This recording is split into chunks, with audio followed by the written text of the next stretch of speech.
अच्छा class, last time हमने ceramics and porcelain fuse to metal crowns जो है स्टार्ट किया था। डॉक्टर महरीन ने इनफैक्ट आपको स्टार्ट करवाया है मंडे को chapter. It's a very lengthy chapter, तो हम इसको स्प्लिट हमने कर लिया 2 से 3 लेक्चर्स में, मे बी 4 लेक्चर्स में ये कवर हो। लेकिन बात ये कि ये आपको समझ आना चाहिए, पोर्सिलिन जो है वो बड़ा इम्पॉर्टेंट एक मटेरियल है जो डेंटिस्ट्री में यूज़ होता है। अगर आप देखें, जो हम फिक्स्ड ब्रिज लगाते हैं, अब नॉर्मल अगर आप ये देखें आपके घर में भी कोई होगा ऐसा पेशेंट, कोई ऐसे जो जिन्होंने पोर्सिलिन के क्राउन्स लगवाए होंगे या पोर्सिलिन के ब्रिज लगवाए होंगे, ठीक है, वो बिल्कुल टूथ कलर्ड, उनकी जो अपीयरेंस है they are very closely match to the tooth colour, और that's why they are very widely used nowadays due to their good aesthetics, right. फिर आपने बेसिकली जो हमने मटेरियल्स में इसको देखना है। आपको मेरी आवाज़ आ रही है? और स्लाइड नंबर 1 पे हूँ मैं अभी, आपको एक क्विक रिव्यू दे के इसको हम आगे लेके चलेंगे। ठीक हो गया। तो सिरामिक्स में आपने, डॉक्टर महरीन ने आपको बताया होगा कि इसकी डेफिनेशंस थी। ओके, मुझे पता लग गया आपको मेरी आवाज़ आ रही है। अच्छा, अभी जो है ceramics derive from the Greek word keramos meaning burn stuff, but which has come to mean more specifically a material produced by burning or firing. Doctor Mehreen ने आपको बताया होगा कि ये पोर्सिलिन की जो पाउडर है वो मैन्युफैक्चर किस तरह होता है। वो ये होता है कि हम उसमें मुख्तलिफ से जो है कॉन्स्टिट्यूएंट्स को मिलाकर उसकी फिटिंग करते हैं। फिटिंग मीन्स उसको बर्न करते हैं, जिसकी वजह से वो आपस में फ्यूज़ कर जाते हैं, ठीक है। और उसके बाद पाउडर किस तरह बनता है वो भी मैं आपको बताऊंगी। The material is, next slide पे चलते हैं, ठीक है। ये सिरामिक्स, इसकी जो एप्लीकेशन इन डेंटिस्ट्री है वो बहुत ज़्यादा है। इनलेज, ऑनलेज के लिए, वेनियर्स के लिए यूज़ होता है। Short and long span all ceramic, fix partial लेंचेस के लिए, सिंगल ऑल सिरामिक क्राउन्स के लिए, मेटल सिरामिक्स जो है वो as veneer for cast metal crowns and bridges, artificial denture teeth के तौर पे यूज़ होता है। सिरामिक के पोस्ट और कोर्स भी यूज़ होते हैं। सिरामिक ऑर्थोडोंटिक ब्रैकेट्स भी यूज़ होते हैं। ये सारी टर्म्स जो हैं ये इंशाल्लाह आप अपने क्लिनिक में जो है इसको यूज़ करोगे। फ़िलहाल आप यहाँ पे इतनी चीज़ को याद रखें कि सिरामिक या पोर्सिलीन उसका इस्तेमाल कहाँ कहाँ है इन आर डेंटिस्ट्री। तो उसमें ऑर्थोडोंटिक्स में भी है, पोस्ट एंड कोर्स मीन्स जो है ऑपरेटिव डेंटिस्ट्री में भी इसका यूज़ है, प्रोस्थेटिक डेंटिस्ट्री में भी, आर्टिफिशियल लेंचर टीथ के तौर पर यूज़ होता है, ठीक है। इनलेस और ऑनलेस बनाने के लिए यूज़ होता है। तो it has a very wide application in dentistry. ये देखिए, अब आप इस पिक्चर में देख सकते हैं, these are porcelain crowns, sorry bridges. This is the porcelain veneer, this is a porcelain bridge. फिर आपने इसको क्लासिफाई किया अकॉर्डिंग टू डिफरेंट कैटेगरीज। आपने इसको क्लासिफिकेशन इसकी देखी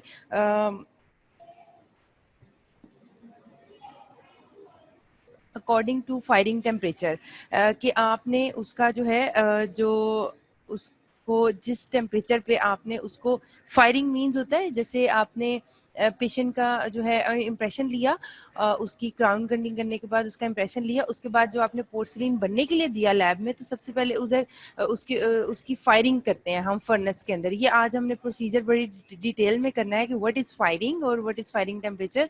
यहाँ पे आप ये याद रखें कि according to the firing temperature हम इसको 4 आगे डिवीजन में डिवाइड करते हैं, which is high fusing means which melts at very high temperature 1300 degree C और अबव। मीडियम फ्यूजिंग पोर्सलिन्स वो होंगे जो which melts at 1100 to 1300 degree C की रेंज के दरमियान में होते हैं। लो फ्यूजिंग जो है वो 850 टू 1100 डिग्री सी, और अल्ट्रा लो फ्यूजिंग जो है वो 850 डिग्री सी से भी लो टेम्परेचर पे मेल्ट कर जाते हैं, ठीक है। और अगर हम इसकी according to which type is use, यानी कि कौन सा मटेरियल भी इसमें यूज़ हुआ है, उसके अकॉर्डिंगली भी हम इसको क्लासीफाई करते हैं, which is feldspathic porcelain, leucite reinforced glass ceramics, tetrasilicic fluormica based glass ceramics, lithia disilicate based glass ceramics, alumina reinforced ceramics, spinel reinforced ceramics and zirconia reinforced ceramics. ये according to the type of material which is used in the porcelain, उसके according हमने इसको divide किया है। ये सब material जो है हम use करेंगे ceramics के अंदर। So according to firing temperature और according to type, according to its function within restoration. अच्छा, अब वो किस तरह से रेस्टोरेशन हमने बनाई, तो वो उसका इस्तेमाल किस तरह है रेस्टोरेशन के अंदर, वेदर वो जो है एनिमल की जगह पे यूज़ हुआ है, या वो डेंटीन की जगह पे इस्तेमाल हुआ है, या वो इंसाइजल सरफेस के ऊपर यूज़ हो रहा है, या वो कोर सिरामिक्स है, यानी दरमियान में जो है एक कोर मटेरियल के तौर पे यूज़ हो रहा है, या ओपेकर सिरामिक्स है, मास और हाइड्स द मेटल। ओपेकर सिरामिक्स में आपको बताऊंगी कि जब हम मेटल सिरामिक क्राउन्स या ब्रिजेस बनाते हैं तो हम नीचे मेटल यूज़ करते हैं। अब होता यह है कि उस मेटल को हम पोर्सिलीन से कवर कर देते हैं। अब हमें ऐसा पोर्सिलीन चाहिए जो मेटल को पूरी तरह कवर कर जाए और उस पोर्सिलीन के अंदर से हमें वो मेटल नजर ना आए। तो that these ceramics are opaque ceramics which mask or hides the metal। ठीक है, body of dentine simulates the dentine portion of the natural teeth। अगर incisal देखें तो simulates the enamel portion of natural teeth। gingival simulates the darker gingival portion of teeth।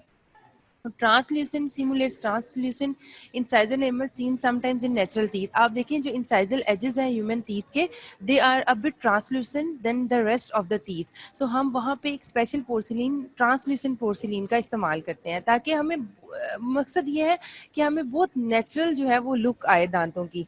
Stains और glaze, stains porcelain वो होंगे जो use to colour ceramics to improve aesthetics के, उसकी colour को इम्प्रूव करने के लिए विद द नेचुरल टीथ हम जो सिरामिक्स यूज करते हैं वो उसमें कुछ स्टेन सिरामिक्स होते हैं। ग्लेज सिरामिक्स वो होते हैं जो ग्लॉसी सरफेस देते हैं सिरामिक्स के ऊपर, यानी मैं ये आपको बाद में बताऊंगी ग्लेज सिरामिक्स हम कहाँ पे यूज करते हैं। ठीक है, यहाँ पे आपने इनको बाय नेम याद करना है। अकॉर्डिंग टू माइक्रोस्ट्रक्चर अगर हम इसको क्लासीफाई करें तो these are glass ceramics, crystalline ceramics और क्रिस्टल कंटेनिंग ग्लासेस, जिसमें दोनों हों। ठीक है, ग्लासेस भी और crystal containing glasses. According to fabrication process. अच्छा, अब डेंटल पोर्सिलीन्स को हम किस तरह से बना रहे हैं लेबॉर्ट्री के अंदर, उसके अकॉर्डिंग भी हम इसे डिवाइड करते हैं। हम कहते हैं ये कंडेंसेबल सिरामिक्स हैं, इनको कंडेंसेशन प्रोसेस के थ्रू हम बनाते हैं। स्लिप, कास्ट ग्लास, इन्फ्लेमेटेड सिरामिक्स हैं। ये सारे प्रोसीजर्स हम इन द लेक्चर हम इसको कवर करेंगे। ठीक है, heat press ceramics, castable ceramics, machinable ceramics और various combinations of the above, right. फिर आपने बेसिक स्ट्रक्चर ऑफ पोर्सिलीन देखा, डॉक्टर मेहरीन ने आपको बताया कि इसका स्ट्रक्चर कैसा होता है। ठीक है, structure of porcelain is tetrahedral. और कंपोजिशन फिर उन्होंने आपको बताई कि बेसिक कॉन्स्टिट्यूएंट उसमें फेल्सपार है, कॉलिन है, क्वार्ट्स है, अल्कलीज हैं, कलर पिगमेंट्स हैं, ओपेसिफायर्स हैं। ठीक है, ये मैं इसलिए जल्दी कवर करवा रही हूँ कि बस हमने इसको एक रिव्यू देना है। आज हमने आगे जो है आज उसका फैब्रिकेशन प्रोसेस को पढ़ना है। ठीक है,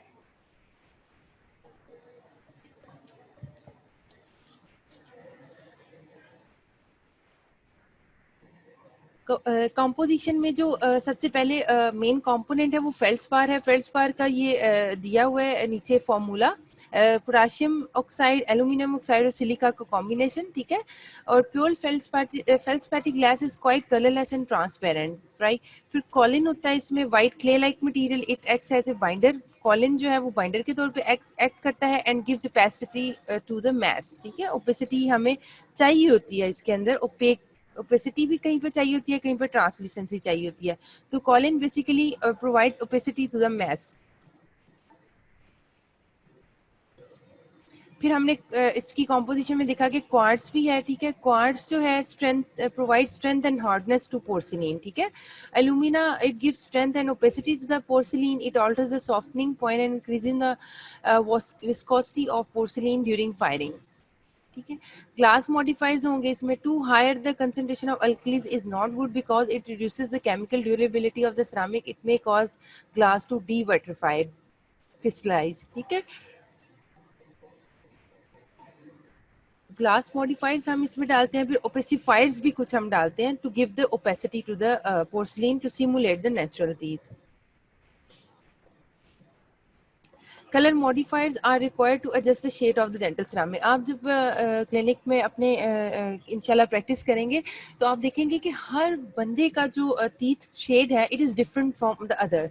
तो हमने एक शेड गाइड रखी होती है। जब भी हम पेशेंट का इंप्रेशन लेते हैं वी आर वेरी पर्टिकुलर कि हम उसका जो है नेचुरल टीथ के वेरी क्लोज जो है, very close to the natural tooth हम उसकी शेड मैचिंग करें। तो उसकी वजह से हम कुछ कलर मॉडिफायर्स हमें ऐड करने पड़ते हैं during fabrication of the crown और ब्रिज वेरियस। और उसमें कलर मॉडिफायर्स में वेरियस मेटेलिक ऑक्साइड्स हैं, provide a variety of colour. Titanium oxide है,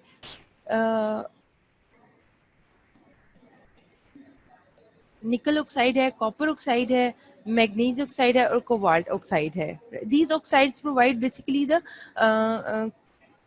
color pigments to that porcelain to match the natural tooth color.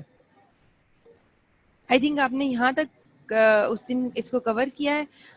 Other specialised porcelain, मैंने आपसे types of porcelain में ग्लेजेस और stains porcelain की बात की थी, ठीक है। ग्लेजेस ये होता है कि जब आपका पोर्सिलिन का क्राउन या ब्रिज बन जाता है तो उसकी जो सरफेस है वो समटाइम्स रफ होती है, ठीक है। Rough surface is very dangerous in the sense कि वो अगर आप यूज करेंगे तो उसमें प्लाक अक्यूमुलेशन होगी और वो अपोजिंग टूथ को वियर कॉज करेगा, उसको भी अब्रेशन कॉज करेगा। उसको रिड्यूस करने के लिए, उसको स्मूथ करने के लिए वो use glaze porcelain, special type of colourless porcelain applied to the surface of the completed ceramic restoration. एक आपने जो बना लिया हुआ है सिरामिक रेस्टोरेशन उसके ऊपर आप उसको मेल्ट करके अप्लाई करते हो to give it a smooth finish as well as increase the restoration life, ठीक है। They must have low fusion temperature. इसका फ्यूजन टेम्परेचर कम होना चाहिए, क्यों? क्योंकि देखिए हमने उसको उस सिरामिक के ऊपर लगाना है, पोर्सिलिन क्राउन के ऊपर लगाना है जो ऑलरेडी बन चुका है। तो हमारा उसका फ्यूजन टेम्परेचर इतना ना हो कि जो हमारा बना हुआ पोर्सिलिन है वो भी मेल्ट कर जाए। तो हमें लो फ्यूजिंग पोर्सिलिन चाहिए to produce the glaze on the surface of the processes, ठीक है। They do not contain opacifiers, they are less chemically durable, ठीक है।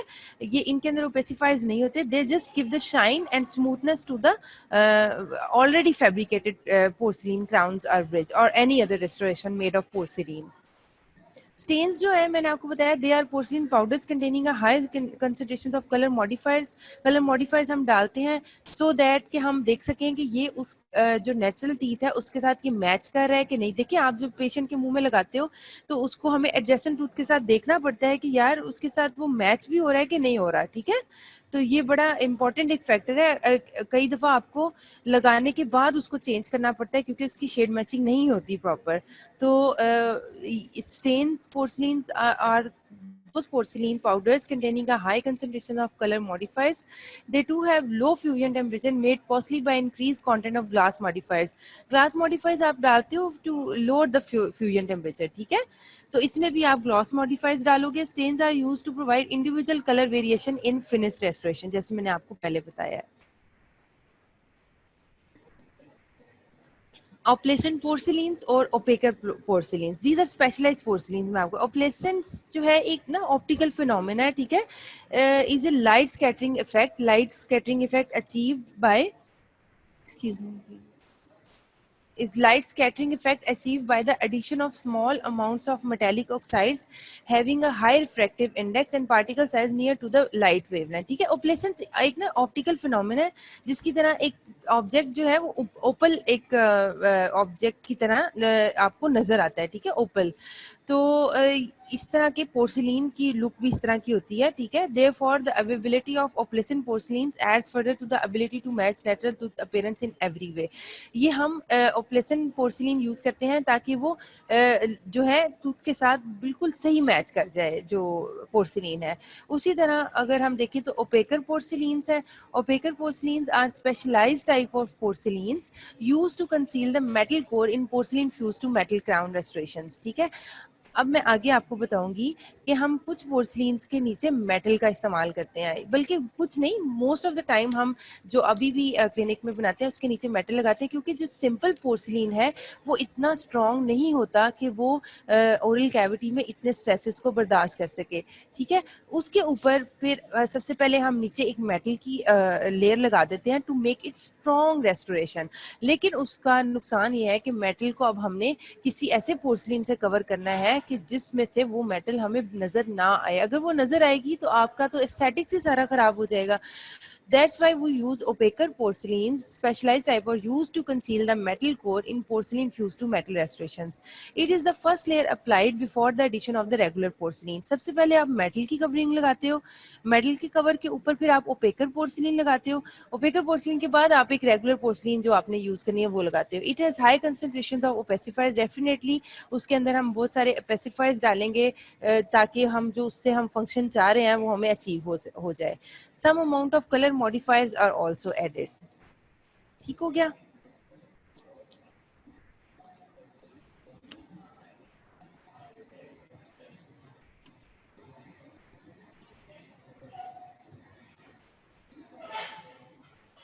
अच्छा, अब हम इसकी मैन्युफैक्चरिंग पे और फिर इसके बाद कि हम इसके क्राउन्स को कैसे बनाते हैं लेबोरेटरी में या ब्रिज को कैसे बनाते हैं, अब हम वो देखेंगे.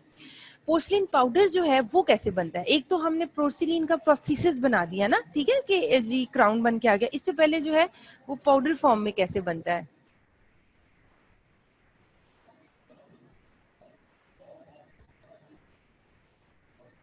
ठीक है. Porcelain powders are manufactured by the process of fritting. Fritting process के जरिए हम पोर्सिलिन पाउडर को बनाते हैं. वेरियस कंपोनेंट्स जो भी हमने इसके पीछे कंपोनेंट्स पढ़े जिसमें फेल्डस्पार है, कॉलिन है, सिलिका है, कलर मॉडिफायर्स हैं, various components are mix together and fused. उनको मेल्ट किया जाता है. While it is still hot it is quenched in the water. उसको गर्म ही पानी के अंदर रख दिया जाता है. This causes the mass to crack and fracture.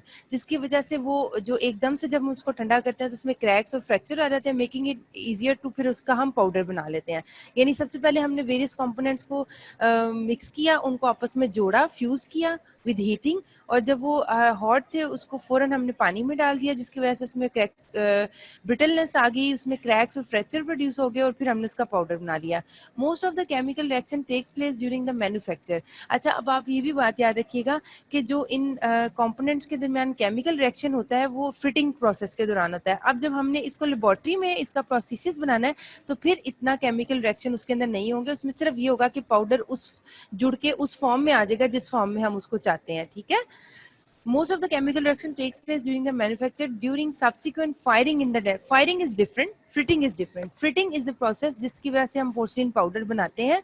Firing is the process जब हम लेबोरेटरी में जाके उसका उसी पाउडर का क्राउन या ब्रिज बनाते हैं.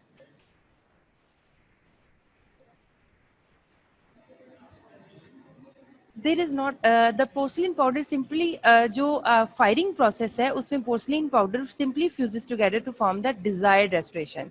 अच्छा क्लास, अभी आप मुझे बताएं कि आपको समझ आ गया कि पोर्सिलिन पाउडर हमने कैसे बनाना है और फिटिंग प्रोसेस क्या है और सब्सिक्वेंटली फायरिंग प्रोसेस क्या है, कि फायरिंग प्रोसेस में हम क्या करते हैं और फिटिंग प्रोसेस में क्या करते हैं. आप मुझे ये बताएं तो फिर मैं आपको आगे इसका प्रोसेस बताती हूँ मजीद.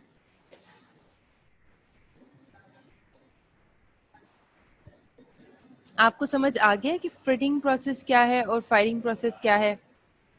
Fitting process is to make the powder of porcelain. अब वही पाउडर हमने लेके उसको अल्कोहल या पानी के साथ मिक्स करके हमने जो भी उसकी रेस्टोरेशन बनानी है वो फिर हम बना के उसकी फायरिंग कर देते हैं. फायरिंग से वो फिर हार्डन फॉर्म में हमारे पास आ जाता है क्राउन या ब्रिज बन के.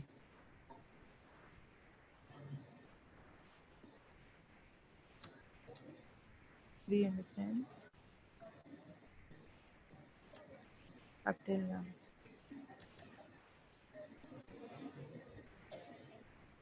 ठीक हो गया. आगे चले. ठीक हो गया. ठीक है. ये तो manufacturing of the powder of porcelain आ गया ना. ठीक है. ठीक है. अगर फिर भी बाद में आपको इसमें कोई प्रॉब्लम हो तो हम इसे बाद में इंशाल्लाह डिस्कस कर लेंगे, कोई ऐसा मसला नहीं है.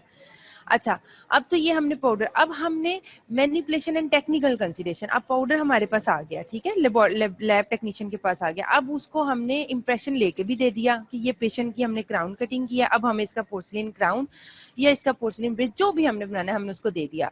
उसके पास पाउडर आ गया. ठीक है. अब वो क्या करेगा कि जो इसका फर्स्ट स्टेप होगा वो कंडेंसेशन होगी. The process of packing the powder particles together and removing the excess water is known as condensation. ठीक है. Proper condensation packs the particles together. This help minimize porosity, improve strength and reduce firing shrinkage. It also help remove the excess water. ठीक है. अब आपने उसको उस powder को आपस में जो जिस तरह फ्यूज करना है ना, कंडेंस करना है उस वो जो आपके पास मॉडल आया हुआ है उसके ऊपर, दैट इज कॉल्ड कंडेंसेशन। अब मैं आपको उसको ना प्रॉपर इसका एक डेफिनेशन बताती हूँ। सॉरी इसका मैं आपको बताती हूँ कि किस तरह हम कंडेंसेशन करते हैं। A porcelain crown is made from a number of porcelain powders and is built up layer by layer. आप इसे पहले एक लेयर लगाते हो, फिर दूसरी लेयर लगाते हो, फिर फर्दर जितनी भी आपने उसकी लेयर्स लगानी है। The porcelain powders are first mix with water alcohol to form. अब वो पाउडर था, उसने टेक्नीशियन ने क्या किया, उसे वाटर के साथ या अल्कोहल के साथ मिक्स किया to form a paste. The powder particles are of different sizes and distributed to produce a densely packed paste to lower shrinkage and reduce porosity। हमें ऐसा उसकी मिक्सिंग करनी है कि उसमें पोरोसिटी भी ना रहे और श्रिंकेज भी कम हो, फायरिंग श्रिंकेज जो होती है। अब वो पेस्ट हमने बना ली। The first layer to be applied to the platinum matrix is of opaque porcelain to mask. सबसे पहले आप देखो कि आप ओपेक पोर्सिलिन लगाओ कि अगर नीचे कोई भी स्ट्रक्चर है, अगर वो मेटल है चाहे वो कोई सीमेंट है, उसके कलर को वो मास्क कर दे। ठीक है, सबसे पहला जो लेयर अप्लाई होगी that is opaquer porcelain, opaque porcelain.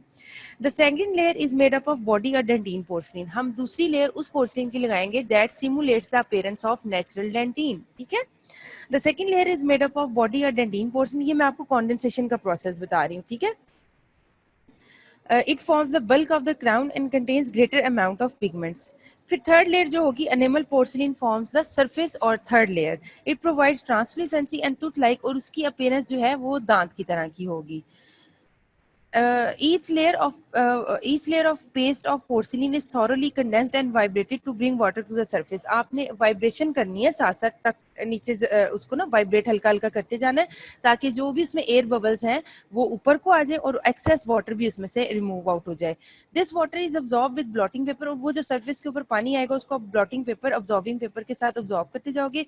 Vibrations also remove air bubbles, मैंने आपको पहले ही बता दिया, and condense the particles close together. ठीक है, वाइब्रेशन जो है वो एयर बबल्स को भी रिमूव करती है और एक्सेस वाटर को भी जो है करती है। A small spatula is used to apply and smoothen the wet porcelain. हम स्पैचुला को यूज करते हैं वो लेयर्स जिससे हमने अप्लाई की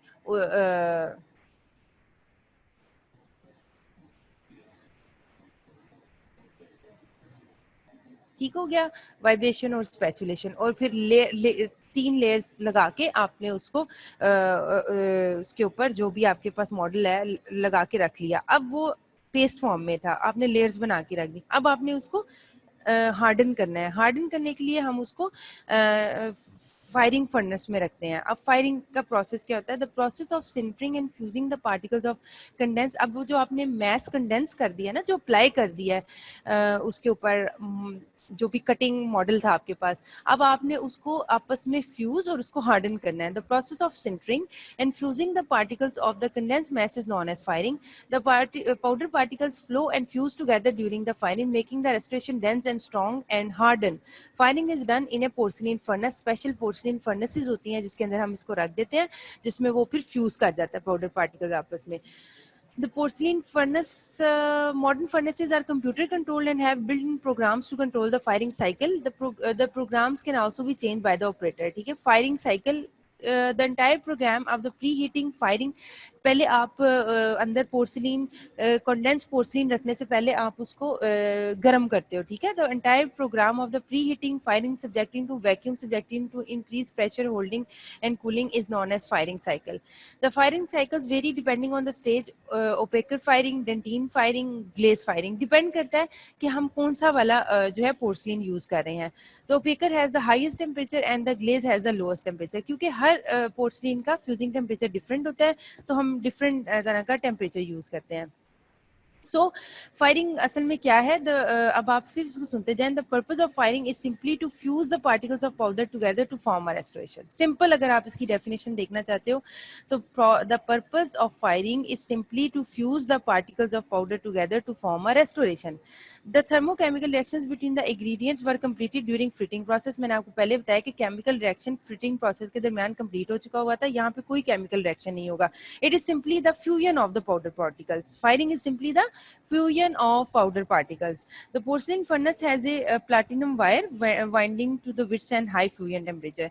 The furnace is preheated to 150 degree. See, normally जो furnace को हम preheat करते हैं वो 150 degree सीधा करते हैं. फिर वो porcelain crown is placed in front of the door of the furnace and preheated for 5 minutes. This allows dissipation of water vapor. उससे 5 मिनट के लिए आप उसे गर्म करते हो ताकि water vapor जो है उसमें से निकल जाए. अच्छा, अब फायरिंग में भी 3 स्टेजेस हैं. ठीक है, जो फायरिंग का प्रोसेस हो रहा है ना उसमें 3 स्टेजेस होंगी. ठीक है, जो फर्स्ट स्टेज होगी उसमें क्या होता है, जो हमने पोर्सलिन के अंदर फ्लक्सेस भी यूज हुए थे और बाइंडर्स भी यूज हुए थे. तो fluxes and in the first stage fluxes and binders flow into spaces and voids. The porcelain shows shrinkage as the powder particles sinter together. First stage में जैसे जैसे पाउडर पार्टिकल्स आपस में जुड़ते जाएंगे, एक तो श्रिंकेज होगी, दूसरा जो फ्लक्सेस एंड बाइंडर है वो उसके दरमियान फ्लो करते जाएंगे पाउडर पार्टिकल्स के दरमियान. It is called low bisque stage. ठीक है, सेकंड स्टेज क्या होगी फायरिंग की, there is complete flow of fluxes and fusion of the porcelain particles. सारे पोर्सिन पार्टिकल्स आपस में जुड़ जाएंगे. दूसरी स्टेज में there is a massive shrinkage और इसमें बहुत ज्यादा श्रिंकेज होगी. This is called medium bisque stage. जो थर्ड स्टेज होगी, the mass now coheres completely, बिल्कुल वो आपस में जुड़ गया होगा porcelain but is opaque and no shrinkage is seen. This is called high bisque stage. Cooling of ये 3 स्टेजेस होंगी इसकी. ठीक है, और इसके बाद जो कूलिंग हमने करनी है वो आप याद रखिएगा, कूलिंग आपने ग्रेजुअली करनी है. एकदम से उसको अगर आप ठंडा करेंगे अपनी रेस्टोरेशन को तो उसमें क्रैक्स आ जाएंगे, उसमें वॉइड्स आ जाएंगे. The cooling of the fired porcelain should be well controlled. Rapid cooling can cause the porcelain to crack और it can induce stresses inside which weaken the porcelain. Cooling is done slowly and uniformly and is usually computer controlled. यहाँ तक आपको process समझ आया कि condensation में हमने layers के जरिए उसको पानी के साथ और अल्कोहल के साथ मिक्स करके पेस्ट बनाई और 3 लेयर्स में हमने उसको अप्लाई कर दिया मॉडल के ऊपर. अब वो मॉडल पकड़ के हमने प्री हीटेड फर्नेस के अंदर रखा और फर्नेस के अंदर भी उसका पूरा एक firing cycle, control firing cycle होता है. It depends on the type of porcelain कि कौन सा पोर्सलिन यूज हुआ है, उसके अकॉर्डिंग फायरिंग साइकिल जो है वो प्लान किया जाता है. उसके बाद जो है उसकी 3 स्टेजेस आती हैं. असल में फायरिंग प्रोसेस है ही यही कि फ्यूजन ऑफ पाउडर पार्टिकल्स. तो फर्स्ट में श्रिंकेज होगी, फ्लक्सेस और बाइंडर्स फ्लो करना शुरू हो जाएंगे. सेकंड स्टेज में फ्लक्सेस और बाइंडर्स बहुत हद तक उसको जोड़ चुके होंगे पाउडर पार्टिकल्स को, उसमें भी श्रिंकेज होगी. थर्ड स्टेज में वो पूरा कंप्लीट फॉर्म में, कॉम्पैक्ट फॉर्म में हमारे पास आ जाएगा और उसमें कोई श्रिंकेज नहीं होगी. That is called high bisque stage. और उसके बाद कूलिंग स्टेज आती है. कूलिंग मैंने आपको बताया कि उसकी ग्रेजुअली करनी है, एकदम से करेंगे तो उसमें क्रैक्स और स्ट्रेसेस जनरेट हो जाएंगे. ठीक हो गया?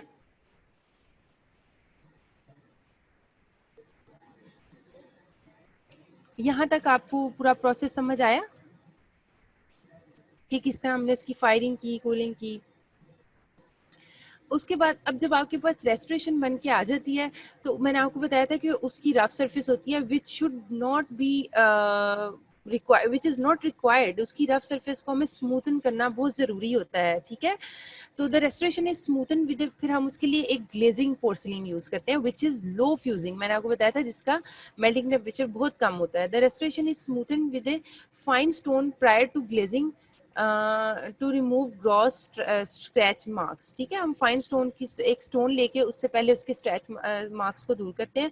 ऑब्जेक्टिव्स ऑफ ग्लेजिंग क्या है? Glazing enhances aesthetics. सबसे पहले तो आप देखें उसकी वो हमें शाइनी लुक देगा. एनहेंस हाइजीन, उसमें प्लाक एक्यूमुलेशन नहीं होगी. ओरल हाइजीन इंप्रूव होगी. जितनी जो आपकी रेस्टोरेशन स्मूथ होगी उतनी उसकी ओरल हाइजीन जो है वो ज़्यादा अच्छी, बेस्ट होगी. Improves the strength. Glaze porcelain is glazed porcelain is much stronger than unglazed ceramics. ये नहीं कि वो सिर्फ उसकी एस्थेटिक को इम्प्रूव करेगा, वो उसकी प्रॉपर्टीज को भी इम्प्रूव करेगा. वो मच स्ट्रॉन्गर होगा as compare to the unglazed porcelain. Reduces the wear of opposing teeth. और मैंने आपको बताया था अगर ये रफ होगा ना, अगर आपका रेस्टोरेशन रफ होगा तो अपोजिंग टीथ को ये स्क्रैच मार्क्स डाल देगा, तो वो भी इफेक्ट होगा. इसलिए अब आपको इसको बहुत स्मूथ रखना होता है. जो आपका जो भी पोर्सलिन का आपका क्राउन है, ब्रिज है, any restoration made of porcelain. Types में ओवर ग्लेज आ जाती है. The glaze powder is mixed with special liquid and applied on to the restoration. The firing temperature is lower than that of the body porcelain. The firing cycle does not usually include a vacuum. Chemical durability of over glaze is lower because of high flux content.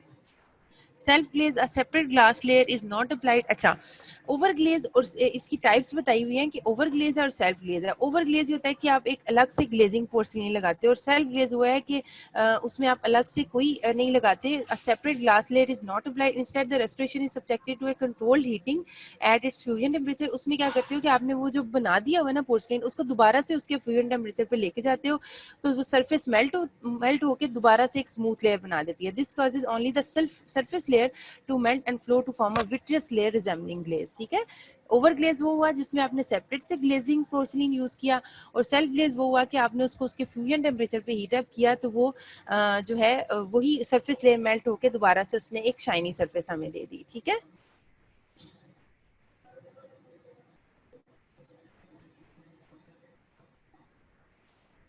एक चीज मैंने miss कर दी है firing के दौरान, vacuum firing. Vacuum firing ये होता है कि during firing of the porcelain negative pressure is created in the furnace. एक वैक्यूम सा क्रिएट हो जाता है फर्नेस में, और जिसकी वजह से पोरोसिटी नहीं होती सिरामिक्स में।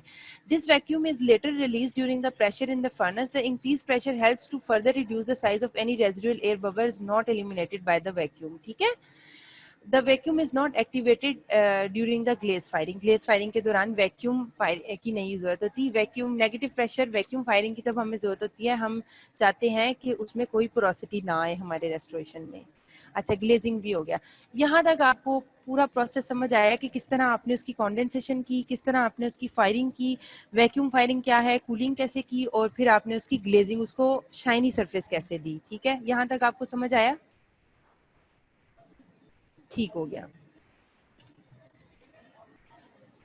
अब हमने प्रॉपर्टीज पढ़नी है। ठीक है, कि अब आपका वो जो बन के आ गया है पोर्सिलीन, उसकी प्रॉपर्टीज क्या है, उसकी स्ट्रेंथ कैसी है, उसकी इम्पैक्ट स्ट्रेंथ कहती है कैसी है, उसकी टेंसाइल स्ट्रेंथ कैसी है, उसकी कंपैटिबिलिटी कैसी है विद द टिश्यू, और उसकी ड्यूरेबिलिटी कितनी है, उसकी मॉडुलस ऑफ इलास्टिसिटी, हार्डनेस, ये सारी हम अब इसको देखेंगे कि ये क्या है। आज मैं आपको प्रॉपर्टीज तक ही पढ़ाऊंगी ताकि आपको ये इसको याद हो जाए आपको। ठीक है,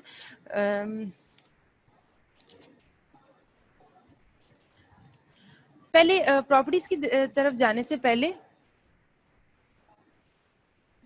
प्रॉपर्टीज की तरफ जाने से पहले आप स्लाइड को, पहले आप मेरी बात को देखें। मैं जनरली इसकी बात करने लगी हूँ पोर्सलिन की। Aesthetically it is excellent. ठीक है, अगर आप देखो कि एस्थेटिक्स के हवाले से अगर आप बात करो तो इट इज एक्सीलेंट। ठीक है, और केमिकली इट इज इनडिस्ट्रक्टेबल, यानी ये केमिकली ये डिस्ट्रक्ट नहीं होगा, कोई भी केमिकल इस पे अप्लाई करें इस पे कोई इफेक्ट नहीं आएगा। ठीक है, porcelain is not affected by acids और alkalis, it is insoluble in oil fluids, which is very good property जो है हमारी, क्योंकि हम दिन में कितनी चीज़ें ऐसी खाते हैं जिसमें एसिडिटी ज़्यादा होता है, ड्रिंक्स पीते हैं, चाय पीते हैं, तो इसका कोई इफेक्ट नहीं है इसके ऊपर।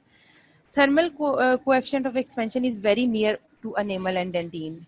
आप देखें कि थर्मल कोएफिशिएंट ऑफ एक्सपेंशन जो है, यानी थर्मल कोएफिशिएंट ऑफ एक्सपेंशन हमने आपको प्रॉपर्टीज में बताया था, it is the change in length per unit length 1 degree C temperature के चेंज होने पे। ठीक है, तो इसका जो थर्मल एक्सपेंशन है ना, आइडियली तो होना ये चाहिए कि वो बिल्कुल अनेमल और डेंटीन की जितना होना चाहिए। जितना कोएफिशिएंट ऑफ थर्मल एक्सपेंशन किसी भी प्रोस्थेसिस का, किसी भी मटेरियल का जो आप ओरल कैविटी में यूज कर रहे हो, वो अनेमल और डेंटीन के साथ मैच करना करे। अगर वो नहीं करेगा तो उसमें स्ट्रेसेस और क्रैक्स डेवलप हो जाएंगे। तो इसकी ये प्रॉपर्टी है कि इसका जो कोएफिशिएंट ऑफ थर्मल एक्सपेंशन है पोर्सिलीन का, वो वेरी नियर टू अनेमल और डेंटीन है। ठीक है, डेंसिटी है, it is non conductor of heat and electricity which is good, कि हमें एकदम से वो गर्म कोई भी चीज होती है वो टिश्यू तक उसको कंडक्ट नहीं करेगा। ठीक है, कोई भी ठंडी या गर्म चीज। Compressive strength is good, however tensile strength is low. ठीक है, porcelain has high modulus of elasticity and is brittle. It is biocompatible, it is resistant to wear and tear. It is और इसका एक ड्रॉबैक ये है कि it is difficult and expensive to fabricate, यानी इसकी फैब्रिकेशन इतनी आसान नहीं है। अच्छा, ये तो मैंने जनरलाइज बात कर ली। अब मैं आपको विद द स्लाइड थोड़ा सा इसको बताऊंगी। स्ट्रेंथ के बारे में अगर हम बात करें, अब हम उसको डिवाइड कर देते हैं फ्लेक्सुरल स्ट्रेंथ में, टेंसाइल स्ट्रेंथ में, शियर स्ट्रेंथ में, और कंप्रेसिव स्ट्रेंथ नहीं है यहाँ पे। Flexural strength of dental ceramic restorations vary from 70 megapascal to 1200 megapascal. ठीक है, tensile strength low because of tensile strength मैंने जैसे आपको पहले बताया इसकी कम होती है due to the unavoidable defects like porosities and microscopic cracks. When porcelain is placed under tension, stress concentrates around these imperfections and can result in brittle fractures. Shear strength is also low due to lack of ductility. ठीक है, shear strength इसकी कम होगी. Compressive strength इसकी कुछ factors affecting strength, कुछ factors भी हैं जो स्ट्रेंथ को अफेक्ट करते हैं. कॉम्पोजिशन है, कुछ पोर्सिन की कॉम्पोजिशन ऐसी है जो स्ट्रेंथ को इंक्रीज करती है, कुछ कॉम्पोजिशन ऐसी है जिसकी स्ट्रेंथ जो स्ट्रेंथ को कम करती है. ठीक है, सो कॉम्पोजिशन पे भी डिपेंड करती है strength. Surface integrity like micro cracks and porosities reduce strength. Thus grinding should be followed by glazing और पॉलिशिंग. मैंने आपको पहले ही बताया था ग्लेजिंग जब भी आप किसी अपनी रेस्टोरेशन की पोर्सलिन की करते हो तो वो स्ट्रेंथ इंक्रीज करता है क्योंकि वो पोरोसिटीज और माइक्रो क्रैक्स को एलिमिनेट कर देता है, तो स्ट्रेंथ हमारी इंप्रूव हो जाती है. Improper condensation introduces voids. अगर आपने कंडेंसेशन इतनी प्रॉपर नहीं की, वाइब्रेशन नहीं की, तो उसमें पोर्स आ जाएंगे जिसकी वजह से स्ट्रेंथ कम हो जाएगी. These are factors affecting the strength of the porcelain.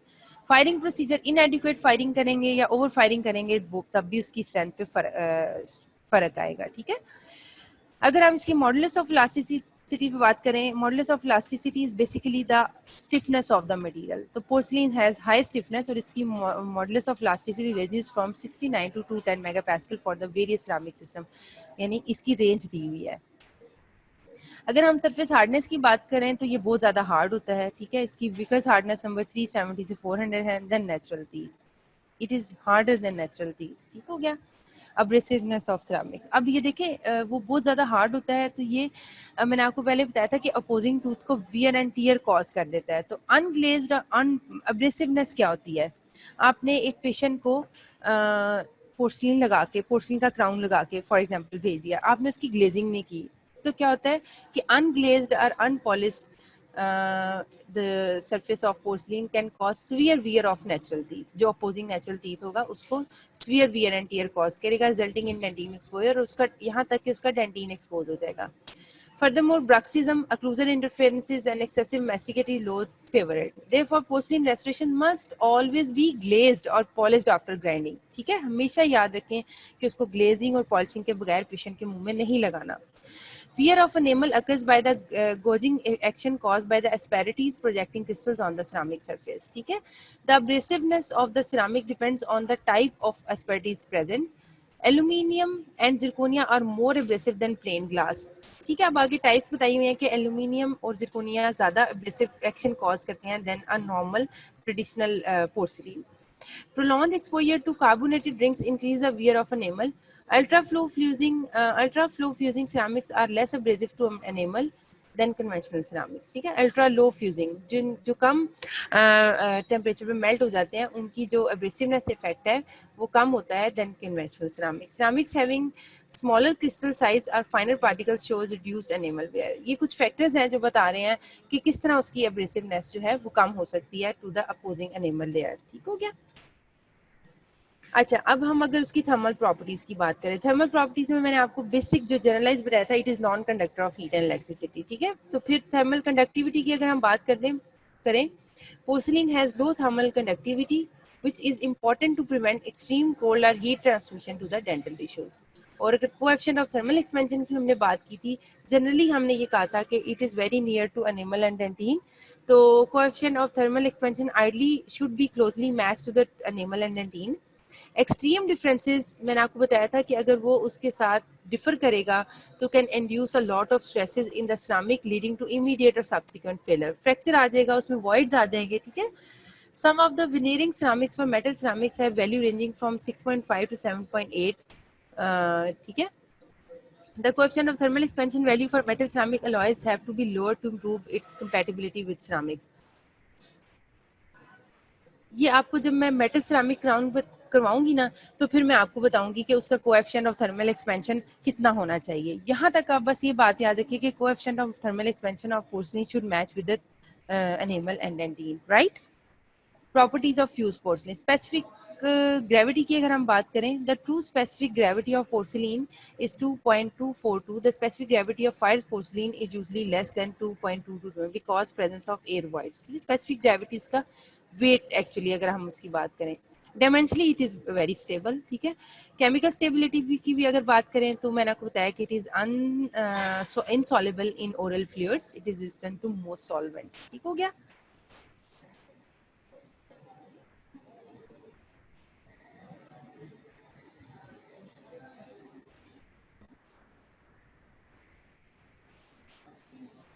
Porcelain metal and interceramic bonds. अच्छा, अब अगर हम पोर्सलिन को मेटल के साथ बना रहे हैं या पोर्सलिन टू पोर्सलिन का कोई हम क्राउन बना रहे हैं, उसका जो बॉन्ड स्ट्रेंथ है ना वो बहुत ज़्यादा स्ट्रांग होना चाहिए, ठीक है। अगर स्ट्रांग नहीं होगा तो सारी बात आपका रेस्टोरेशन फेल हो जाएगी। तो shear bond strength has shown to have a high bond strength, यानी इसकी बॉन्ड स्ट्रेंथ बहुत अच्छी होती है विद मेटल और विद अदर सिरामिक लेयर, ठीक है। जितना भी देखिए ना, आपने एक मेटल का कोर बनाया, उसके ऊपर आपने पोर्सलिन लगा दी, अगर वो बॉन्ड स्ट्रेंथ अच्छा नहीं होगा तो पोर्सलिन उसके ऊपर से उतर जाएगी और आपका जो है वो फेल हो जाएगा आपका रेस्टोरेशन। तो ये बॉन्ड स्ट्रेंथ यूजली बहुत अच्छी होती है विद द मेटल, ठीक है। बायोकम्पैटिबिलिटी की बात करें तो it is one of the most biocompatible materials which is very good when placed in direct contact with tissues. However ceramic dust which is produced when grinding or machining ceramic is harmful if inhaled। हाँ, अगर laboratory में इसकी grinding हो रही हो तो उसकी जो डस्ट है इट इज हार्मफुल टेक्नीशियंस और जो भी पर्सन वहाँ पे है मौजूद है। Proper evacuation of the dust and wearing of mouth mask is mandatory, ठीक हो गया। यहाँ तक आपको प्रॉपर्टीज की समझ आई। प्रॉपर्टीज में किसी को कोई मसला है तो प्लीज बताएं।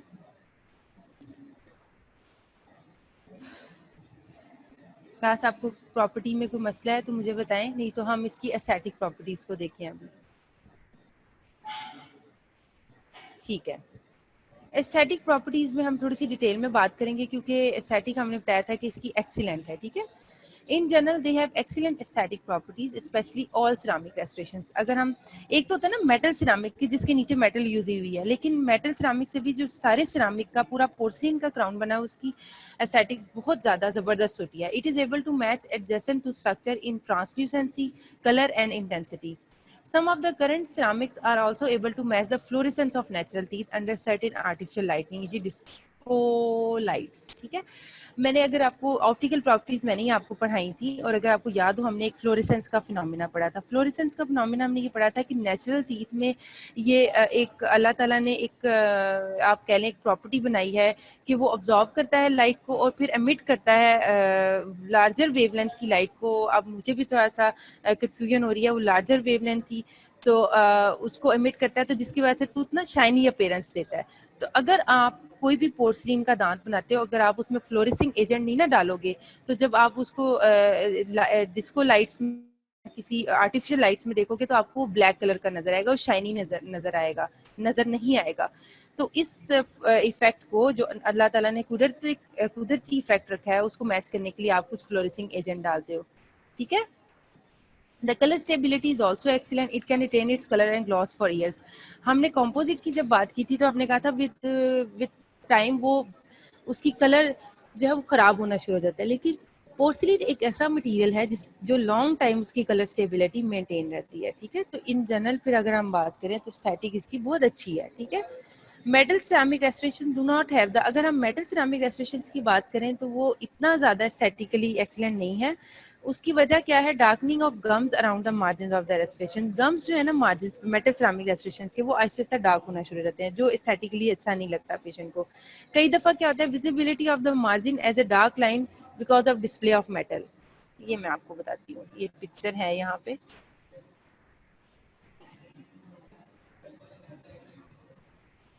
ये देखिए, ये यहाँ से कई दफ़ा होता है यहाँ से मेटल नजर आना शुरू हो जाता है।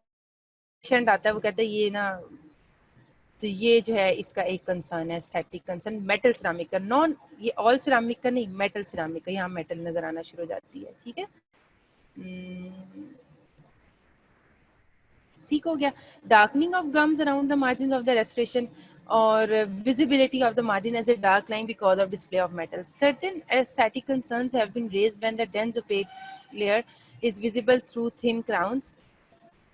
However, this is more of an error in technique. The dentist must ensure an adequate depth of preparation to ensure sufficient thickness of dentine enamel veneer to mask the opaquer. The technician, on the other hand, should ensure correct thickness of opaquer. ओपेकर मैंने आपको बताया था, OPEC porcelain हम लगाते हैं कि वो नीचे वाला जो उसका मेटल है वो कवर हो जाए, नीचे जो उसकी पोर्सिलिन है वो कवर हो जाए, ठीक है। अगर आप के ऊपर ओपेक पोर्सिलिन के बाद हमने डेंटिन पोर्सिलिन लगाई और फिर हमने उसके ऊपर एनेमल पोर्सिलिन लगाई, तो अगर उसकी कटिंग ज़्यादा अच्छी नहीं ना की हुई आपने क्राउन की या दांत की, तो ओपेकर पोर्सिलिन नीचे से नजर आता है, जो कि इतना एस्थेटिकली अच्छा नहीं लगता। तो वो कहते हैं कि ये आपका ह्यूमन एरर है, आप अच्छी सी कटिंग की डेप्थ ज़्यादा रखिए ताकि एनिमल पोर्सिलिन की भी डेप्थ इतनी हो कि वो नेचुरल अपीयरेंस दे सके, ठीक है। उसकी थिकनेस एक खास थिकनेस होनी चाहिए जिसकी वजह से वो नेचुरल लगे।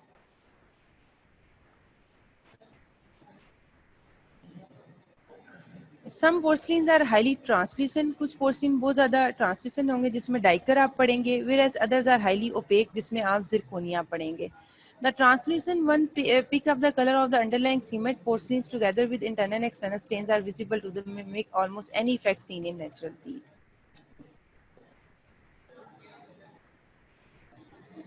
मेरा ख्याल है आज हम ये प्रॉपर्टीज तक ही देखते हैं। इसको आप अभी तक आपको कोई भी स्लाइड नहीं समझ आई या कुछ भी समझ नहीं आया, आप मेरे से डिस्कस करने इन द लास्ट 10 मिनट्स, फिर हम इसको एक क्विक रिव्यू भी मैं दे दूंगी, ठीक है। मकसद ये है कि आपको समझ आना चाहिए, ठीक है। प्रोसीजर देखा और फिर हमने इसकी जो है पूरी फैब्रिकेशन देखी, फिर हमने देखा कि इसकी प्रॉपर्टीज़ क्या हैं, एस्थेटिक्स पे बड़ी डिटेल में बात की। यहाँ तक आपको कुछ नहीं समझ आया, जो स्लाइड नंबर नहीं समझ आया आप मुझे बताएं, मैं उसको दोबारा रिपीट कर देती हूँ।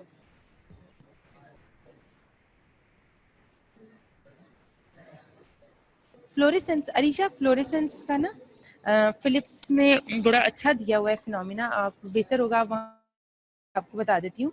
ऑप्टिकल प्रॉपर्टीज जब हमने पढ़ी थी ना, तो मैंने आपको बताया था कि अल्लाह ताला ने एक नेचुरल ह्यूमन टीथ के अंदर एक नेचुरल ऐसा एजेंट डाला हुआ है कुदरती तौर पे कि वो दांत ना शाइन करता है नेचुरल आर्टिफिशियल लाइट में, ठीक है।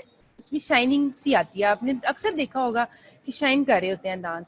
तो अगर आप पोर्सिलिन का दांत बनाते हो और आप उसमें फ्लोरेसिंग एजेंट नहीं डालते, तो वो दांत आपको आर्टिफिशियल नजर आएगा, वो लगेगा ही नहीं कि वो नेचुरल है। अगर आप उसमें फ्लोरेसिंग एजेंट डालोगे तो वो जैसे एक अल्लाह ताला ने कुदरती दांत में फ्लोरेसेंस रखी है, उसी तरह वो भी शाइन करेगा आर्टिफिशियल लाइट में। और वो अगर वो आप नहीं डालते तो वो हमें ब्लैक सा नजर आएगा, आपको पता लग जाएगा कि ये ना कुदरती दांत नहीं है।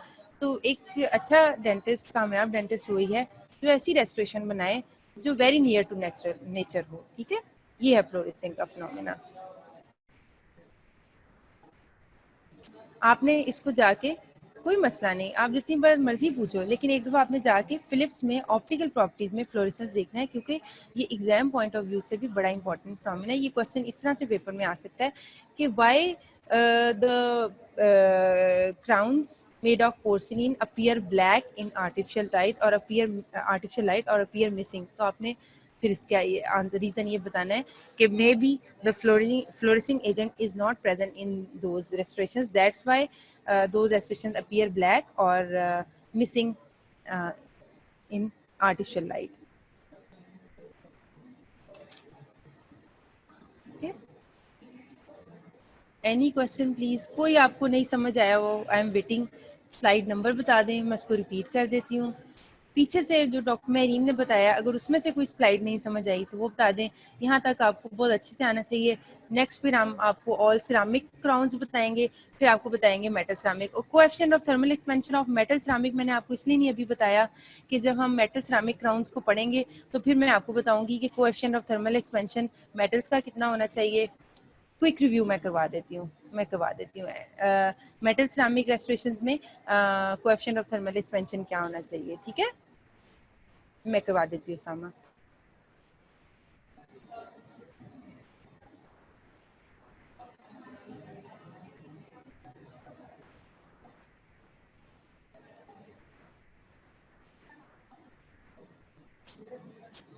सिरामिक्स के ये तो मैंने आपको आज भी करवा दिया, इसकी डेंटिस्ट्री में क्या एप्लीकेशंस हैं, ठीक है।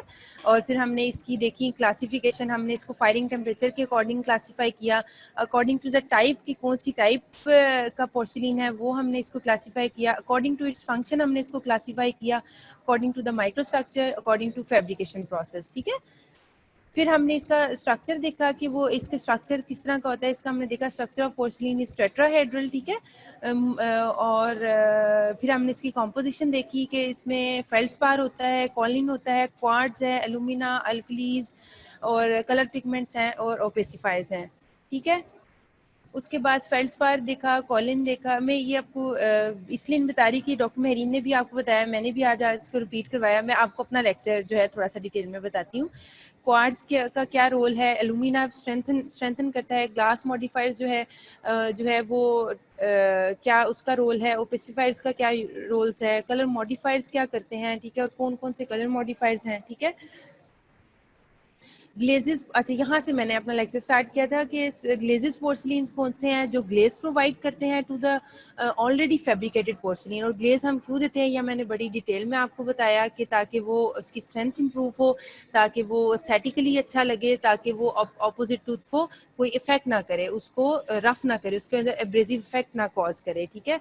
स्टेन्स मैंने आपको बताया कि कुछ हम कलर मॉडिफायर्स ऐड करते हैं ताकि जिस भी कलर का दांत हमने बनाना है हमें वो अचीव हो जाए, ठीक है। स्टेन्स पोर्सिलिन और प्लेसिन पोर्सिलिन देखे, ओपेकर पोर्सिलिन देखे कि ओप्लेसिन पोर्सिलिन का क्या फिनोमेना है, is a light scattering effect achieve by the addition of small amounts of metallic oxides हम डालते हैं, having a high refractive index. यानी आप देख लें कि ये सारी चीज़ें हम ऐड करते हैं to make the artificial teeth closely match to the natural tooth, ठीक है।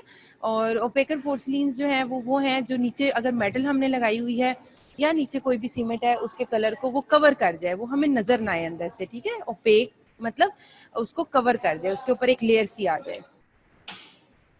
मैन्युफैक्चर में हमने फ्रिटिंग प्रोसेस देखा कि पाउडर कैसे बनता है, कि porcelain powders are manufactured by the process of fritting. सारे कंपोनेंट्स जो थे, कॉलिन हो गया, एलुमिना हो गया, they were fused and then they were sintered together. और फिर उसको हमने पानी में डाल दिया एकदम से गर्म करके, जिसकी वजह से वो पाउडर फॉर्म में आ गया, ठीक हो गया। फिर फ्रिटिंग और फायरिंग का मैंने आपको डिफरेंस बताया कि फ्रिटिंग तो ये था कि वो पाउडर किस तरह बना, फायरिंग ये क्या वो रेस्टोरेशन उस पाउडर से हमने कैसे बनाई। उसमें हमने पहले कंडेंसेशन का प्रोसेस देखा, ठीक है। कंडेंसेशन में मैंने आपको बताया कि आपने मॉडल बना लिया, फिर उसके बाद वो पानी के साथ या अल्कोहल के साथ मिक्स करके उसकी पेस्ट बनाई। फिर हमने उसको तीसरी उसकी वाइब्रेशन की, उसमें से एयर बबल्स को रिमूव किया, एक्सेस वाटर को ब्लॉटिंग पेपर्स के साथ रिमूव किया। उसके बाद हमने उसको 3 लेयर्स में अप्लाई कर दिया ऑन द मॉडल, ठीक हो गया।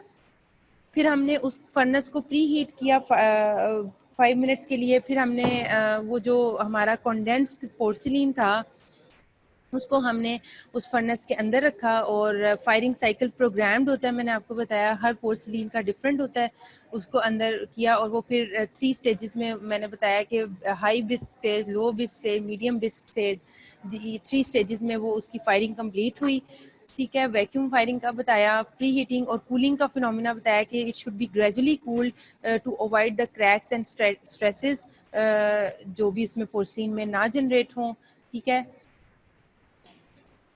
फिर मैंने आपको ग्लेजिंग का बड़ी डिटेल में बताया, ओवर ग्लेज और सेल्फ ग्लेज का डिफरेंस बताया कि ओवर ग्लेजिंग ये कि एक सेपरेट ग्लेजिंग मटेरियल आपने यूज़ किया, और सेल्फ ग्लेज ये कि आपने उसी मटेरियल को दोबारा से फ्यूजिंग टेम्परेचर पे उसी पोर्सिलिन को हीट अप किया और सरफेस लेयर मेल्ट होके उसने एक शाइनी सरफेस दे दी, ठीक हो गया। ओवर ग्लेज और सेल्फ ग्लेज का आपको समझ आया, ठीक हो गया।